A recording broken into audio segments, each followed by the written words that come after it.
भात जति खाए नि भोक लाग्छ तरुनी देख्दा लोभ लाग्छ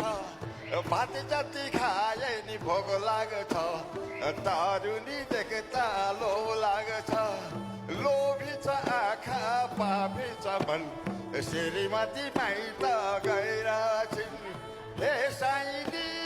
हे माइली लोभी छ आँखा पापी छ मन श्रीमती माइत गएर छिन् श्रीमती माइत गएर छिन् निन्द्राले गुन्द्री भन्दैन भोकले काँचो भात भन्दैन निन्द्राले गुन्द्री भन्दैन भोकले काँचो भात भन्दैन मान्छे त सबै एउटै हो पैसाले जाते भात भन्दैन हे साइली